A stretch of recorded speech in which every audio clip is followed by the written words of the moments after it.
Eh, c'est assez joueur, je trouve, hein.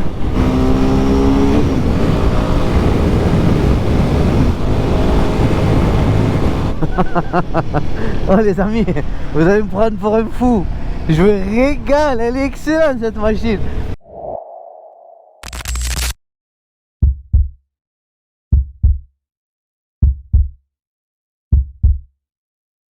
Les amis, c'est Jimmy, j'espère que vous allez bien. On se retrouve aujourd'hui pour le test et la présentation de la toute nouvelle Royal Enfield 450 Guerilla, c'est un modèle 2024. Avant qu'on commence, je tiens à remercier la concession Superbike Marseille qui a eu l'extrême gentillesse de me laisser aujourd'hui cette machine à disposition pour que je puisse vous l'essayer sur ma chaîne, et plus particulièrement les vendeurs Denis et Marco. Alors ils sont sympas, très accueillant et super professionnel. Si vous cherchez du Royal Enfield, c'est par là-bas que ça se passe. Je vous affiche leur Instagram. N'hésitez surtout pas à leur dire que vous venez de ma part. Vous serez bien accueillis. Si vous pouvez bénéficier de remises ou d'avantages grâce à moi, j'en serai ravi. Ok, bon, dans cette vidéo, on va se tester cette Royal Enfield de Guerilla 450 qui vient tout fraîchement de sortir. C'est un abonné à moi qui m'a demandé d'aller essayer cette machine. Je ne savais même pas qu'elle existait. Merci à lui, il se reconnaîtra. Alors on est parti pour le test de ce Royal Enfield 450 Guerilla modèle 2024. Alors, mes premières sensations au guidon de cette machine.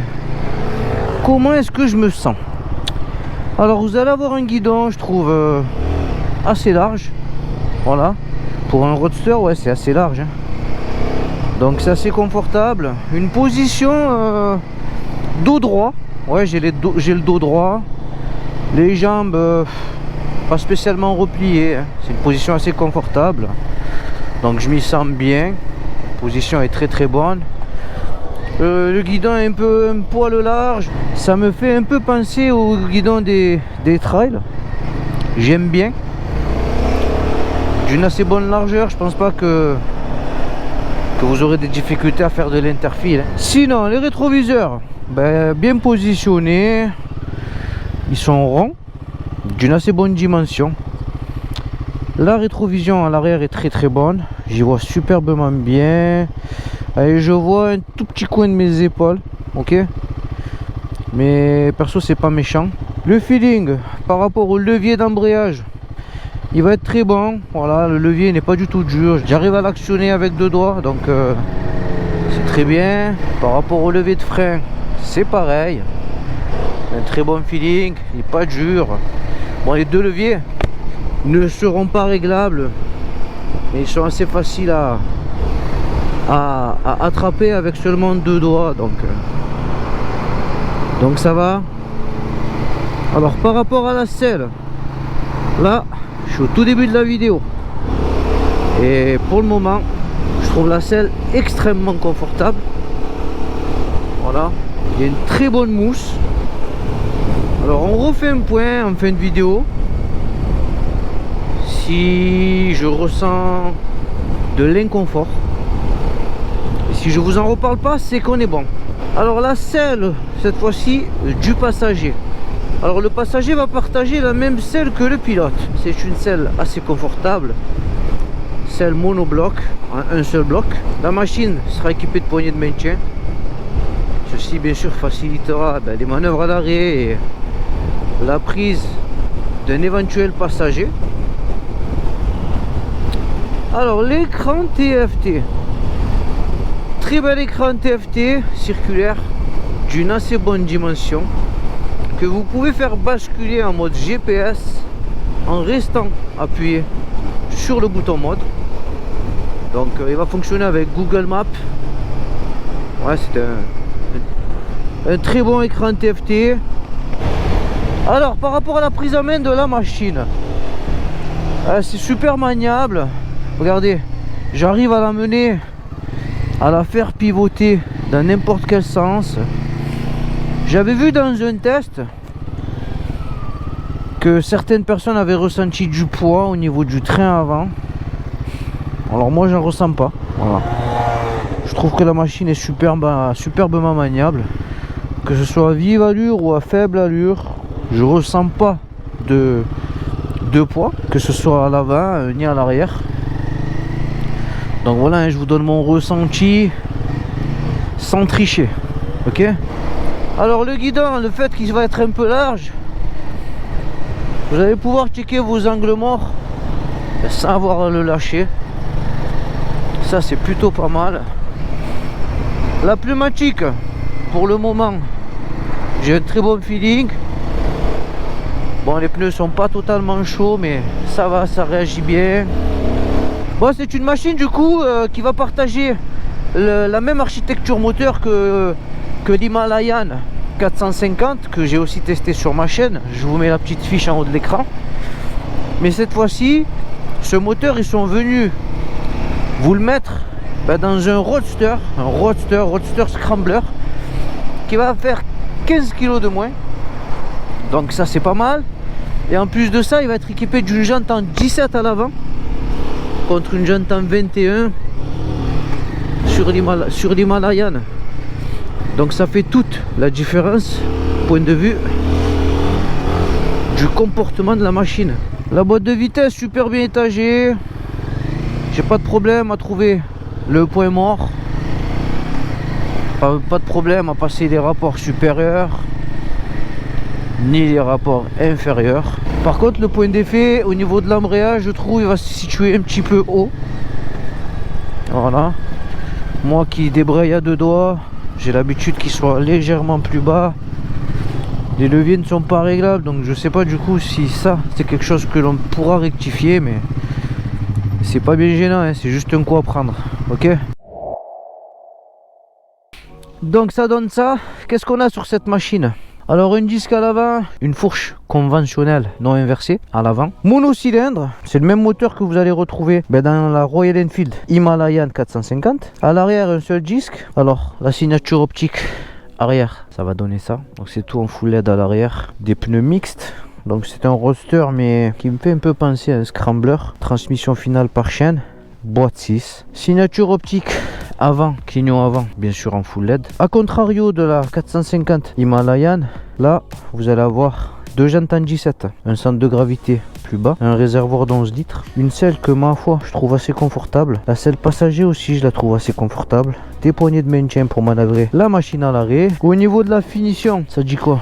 C'est carré, hein. Peut-être là quelques câbles un petit peu apparents, ouais, si on veut chipoter un petit peu. Sinon dans l'ensemble ça va. De l'autre côté ouais c'est pareil. Non, au niveau de la finition ça va, franchement ça va. Allez, on se fait un petit tour des commandes. Qu'est-ce qu'on a là? Le bouton pour gérer vos lumières, appel de phare comme ça, croisement, feu de route, clignotant, klaxon, un petit joystick ici pour naviguer à l'intérieur de ce super écran TFT. Un bouton home ici, ça va être pour valider ou retour, voilà. Levier d'embrayage que j'arrive à actionner avec deux doigts mais malheureusement qui ne sera pas réglable. De l'autre côté on a quoi? Coupe-circuit et le bouton pour démarrer, le bouton pour changer les modes de conduite. Donc il y en aura deux, un mode performance et un mode éco. Ensuite feu de détresse, un levier de frein avec un bon feeling aussi, mais qui malheureusement ne sera pas réglable non plus. Ok, alors pour l'écran TFT ça donne ça. Qu'est-ce qu'on a? Le contour, rapport engagé, la vitesse, l'heure, température extérieure, trip 1, trip 2, un cyclodo, niveau de carburant restant. Ouais, le plus important des informations y est retransmis, donc c'est très bien. Ok, machine équipée d'un démarrage avec clé, une petite prise USB type C planquée en dessous, c'est pas mal, on aime bien. Voilà, réservoir avec l'ouverture qui sera sur la droite, sur le côté, ça lui donne un style, hein. Ouais, j'aime beaucoup. Allez, je vous fais écouter le son de la ligne de ce Royal Enfield 450 Guerilla.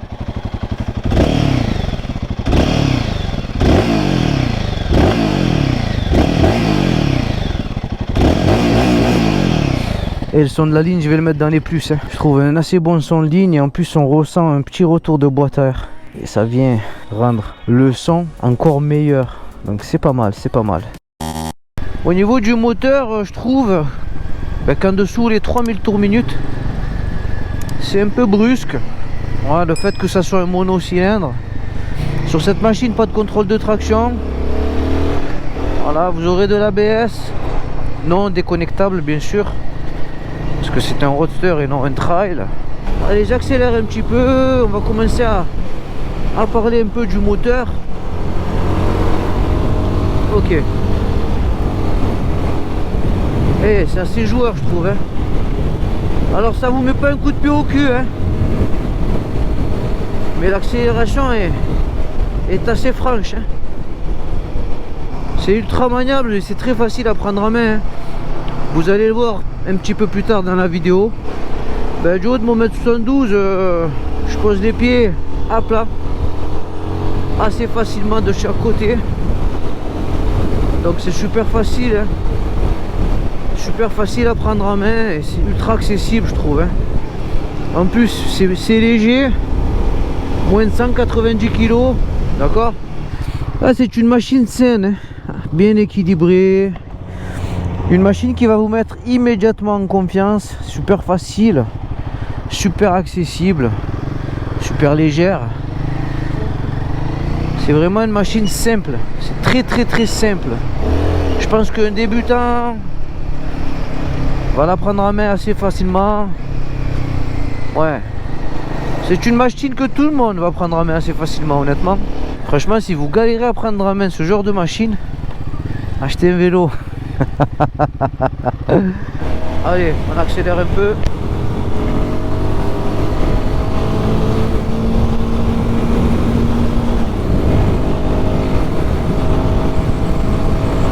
Ok. Bon, protection contre le vent, 0, hein. Voilà, vous n'avez pas de bulle, c'est un roadster, toi-même tu sais, mais l'accélération, franchement, je sais pas si c'est moi, mais je trouve que c'est beaucoup mieux que sur l'Himalayan, hein. Ah ouais, le fait que la machine soit plus basse, centre de gravité plus bas, plus petite roue à l'avant, ça change tout, hein.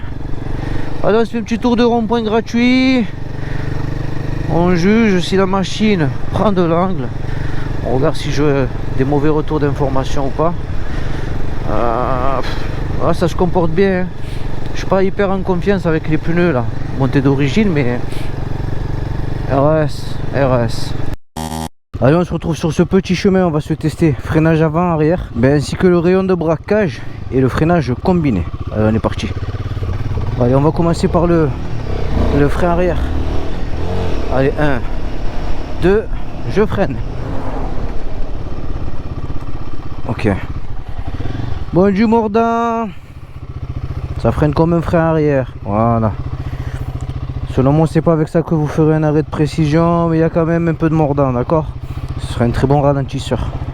Pour le rayon de braquage, ça donne ça. J'ai les pieds plus que facilement à plat des deux côtés, donc ça sera, je pense, assez facile de faire le rayon de braquage. Allez, je vérifie qu'il n'y a personne derrière, je signale mon intention, je braque tout et on y va tout doucement. Hop là.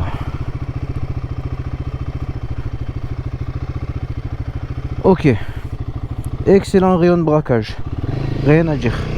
Allez, maintenant on va se tester le frein avant. Allez, 1, 2, frein avant. Ok, je prends le ralentisseur, hop là. Ok, bon, en avant ça freine bien, hein. Et ensuite ça réagit très bien au ralentisseur. Rien à signaler.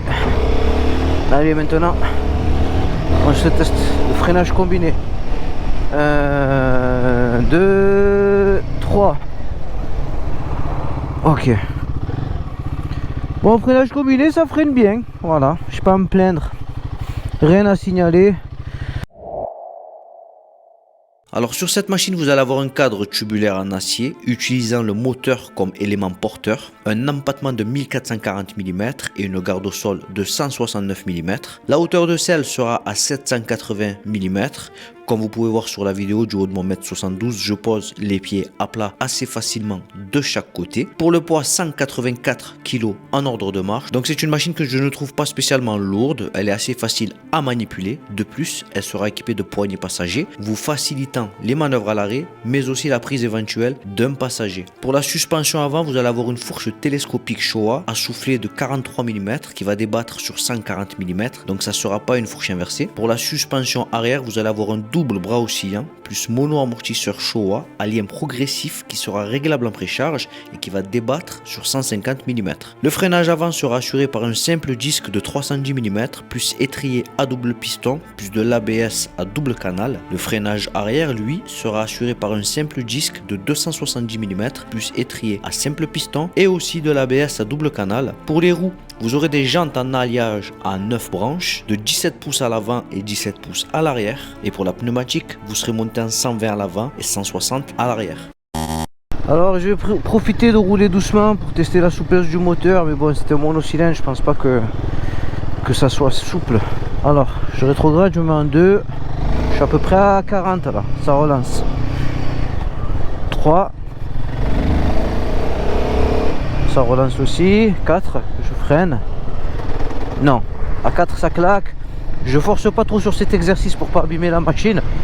Mais voilà, vous allez avoir une reprise parfaite jusqu'à 2, une assez bonne reprise jusqu'à 3. Mais à partir de 4, ça va claquer. Pour le moment, à faible allure, je dis bien à faible allure, ça ne vibre pas trop. Je ressens pas de surchauffe moteur. C'est très bien équilibré. Donc dis-moi, à qui est-ce que tu vas conseiller cette machine? Au nouveau permis, voilà, ça peut très bien faire l'affaire. Pourquoi? Parce que ça coûte pas cher, ça sera pas cher à assurer. Je vais le conseiller aussi aux femmes, sans vouloir me montrer sexiste. Pourquoi? Parce que ça va être super accessible, très facile à prendre en main, c'est pas haut. D'accord? Et après je vais le conseiller aussi aux personnes âgées. Voilà, pour toutes les personnes qui ont le permis mais qui n'arrivent plus à conduire des machines trop lourdes. Cette machine peut très bien être faite pour vous, ok? Regardez comment c'est maniable, je peux l'emmener, c'est super facile. Ah vraiment, je le répète, hein, j'ai aucune sensation de poids ni de lourdeur, que ce soit sur le train avant ni sur le train arrière.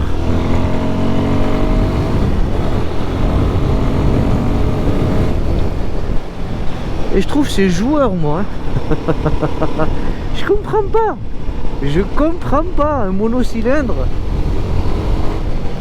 C'est excellent les amis. Ah c'est excellent, c'est excellent. Alors ça vous mettra pas un coup de pied au cul, hein, mais pour de la balade, voilà, quand on chill, c'est le cœur. Il y en a juste assez, il y a tout ce qu'il faut. Son la ligne en roulant, il est franchement pas mal, hein. Il a un très joli caractère ce mono, hein. Ah, j'apprécie beaucoup. J'apprécie fortement. Et je préfère celui-ci à l'Himalayan. Je vous assure, hein. Vous allez me prendre peut-être pour un fou certains, mais moi je préfère celui-là, hein. Alors dis-moi, est-ce que tu serais capable de t'acheter une petite machine comme ça? Honnêtement, je vais en surprendre plus d'un, mais oui, oui, les amis, sachez-le, hein, je vais remettre direct les pendules à l'heure, hein. Je suis payé par des gains, je suis payé par personne. Dans mes vidéos, je dis ce que je veux, ok? Je travaille pour personne, d'accord? Parce que j'ai vu des fois dans les commentaires, ouais, combien ils te payent ici? Des gains payent, les gars. Je dis ce que je veux, moi. Voilà, ma chaîne, elle est à moi, d'accord? Tout ce que je fais, je le fais seul. Je filme tout seul, je monte tout seul. Je suis seul, comme un grand. Je dois de l'argent à personne et personne ne m'en doit. Donc j'ai le droit de dire tout ce que je veux. On en revient à nos moutons. Est-ce que Jimmy, tu serais capable de t'acheter une machine comme ça? Oui. En deuxième moto? Oui. Pourquoi? Parce que c'est pas cher. Le prix, les amis, moins de 6 000 €. Ou tu vois, il y a des 125 qui coûtent plus cher que ça.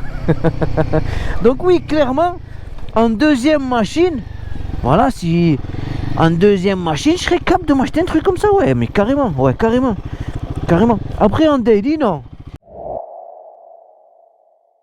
Pour le moteur, vous allez avoir un monocylindre à 4 temps, à refroidissement liquide, ce sera le même moteur que sur l'Himalayan 450. La cylindrée sera de 452 cm3, vous aurez une puissance de 40 chevaux à 8000 tours minute et un couple de 40 Nm à 5500 tours minute. Vous aurez un embrayage multidisque en bain d'huile assisté et anti-dribble, une boîte à 6 vitesses et la transmission finale se fera par chaîne. Machine équipée d'un réservoir de 11 litres, la consommation sera de 3,39 litres au 100, vous donnant accès à une autonomie de plus de 300 km avec un seul plein. Pour la vitesse max 160 km/h, le 0 à 100, lui, s'effectuera en 6,9 secondes. Cette moto sera équipée d'un accélérateur électronique électronique Ride-by-Wire vous donnant accès à 2 modes de conduite.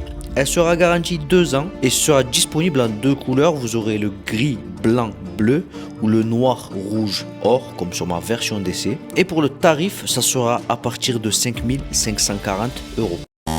Bon, on va se faire un petit départ arrêté, un petit 0 à 100, c'est à titre informatif. J'amènerai pas la machine dans ses retranchements. Voilà, c'est juste pour vous donner la VMAX, le couple et le 0 à 100. On part dans 3, 2, 1, c'est parti.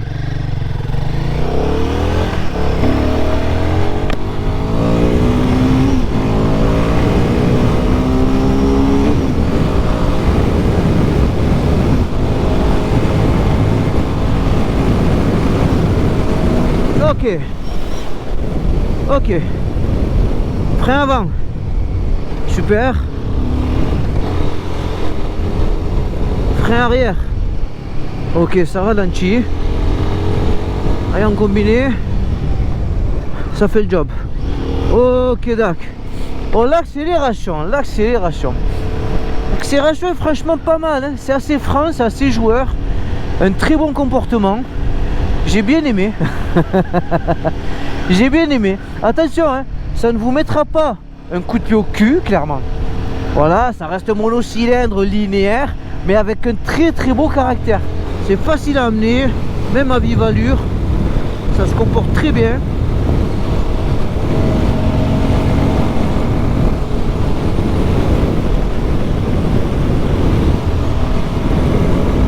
Je rétrograde. Je l'amène un peu.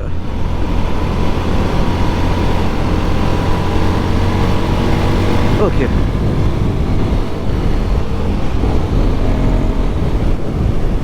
Excellent. Oh les amis, vous allez me prendre pour un fou. Je me régale, elle est excellente cette machine. Oh là là, qu'est-ce que c'est bon. Regarde-moi ça. Excellent. Oh, c'est excellent.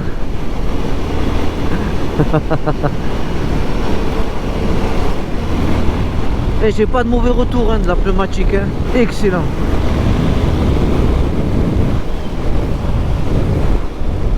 Oh la guérilla.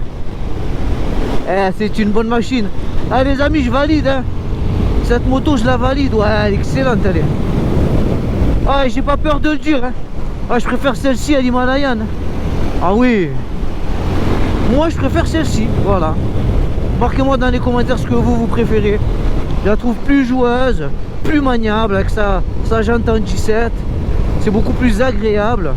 Là les amis, ça fait à peu près 2 heures que je la roule. J'ai absolument pas mal aux fesses. Je me sens très bien sur cette machine. C'est ultra confortable. Allez, on va se prendre une petite portion d'autoroute. Qu'est-ce que tu en penses? Allez, c'est limité à 110 là. Je vais me mettre à 90 et on va voir ce que ça donne. Ok, 90 km/h. Je suis en 5ème. Je suis à 5000 tours minute. Ok. Allez, je me mets à 110. Je passe à la 6. Ok. 110. Je suis à 5000. Entre 5000 et 6000 tours minute. Allez, 5800 tours minute. Ça se comporte bien. Je commence à avoir de toutes petites vibrations au niveau de des repose-pieds.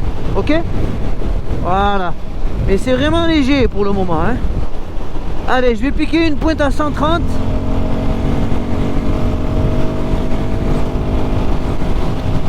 Bon, 125, 130, je suis à la limite du supportable. Je suis à 6500 tours minute, donc il y a encore de quoi faire. Des vibrations maintenant sur le guidon. Sur le guidon et sur les repose-pieds. Et par rapport à la protection contre le vent, voilà. Hein. C'est à la limite du supportable. Ok. Mais bon les amis, c'est un monocylindre. C'est normal que ça vibre. On est d'accord? Bon, on va commencer à parler des plus et des moins. Et déjà dans les moins, je vais mettre la protection contre le vent. Voilà. Dans les plus, agrément de conduite. Je trouve que le moteur se comporte mieux que dans la Himalayan parce que le rapport poids-puissance est meilleur. Ensuite, dans les moins, je vais mettre les 2 leviers, embrayage et frein, qui malheureusement ne seront pas réglables. Dans les plus, je vais mettre la présence d'une prise USB et d'une béquille centrale de série. Dans les plus, je vais mettre le look et le design, elle est très jolie cette machine. Dans les plus, je vais mettre l'écran TFT. Dans les plus, je vais mettre le confort de la selle et de la position de conduite. Dans les plus, je vais mettre le duo selle plus poignet. Dans les moins, je vais mettre des petites vibrations dès lors que vous allez passer les 6000 tours minute.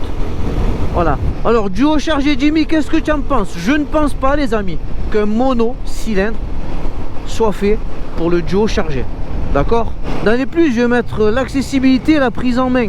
Pour un monocylindre, je trouve honnêtement que c'est un des meilleurs que j'ai essayé sur ma chaîne. Ouais, et je vous dis ça sans langue de bois. Hein. Excellente machine, excellent rapport qualité-prix, superbe machine. Ouais, j'ai pris un bon petit coup de pied au cul. Ouais, en venant essayer cette machine, je pensais pas du tout que j'allais m'amuser, me régaler autant. Et au final, ben, je me suis éclaté. Bon les amis, j'espère que vous avez apprécié cet essai. Si vous l'avez trouvé instructif, si vous avez passé un bon moment à m'accompagner, n'hésitez surtout pas à liker la vidéo et bien sûr à vous abonner. Ça suffira pour me faire plaisir. Les amis, c'était Jimmy, soyez prudents sur la route. Faites attention à vous. On se retrouve dans la barre des commentaires. Je vous dis à très bientôt. Ciao, ciao.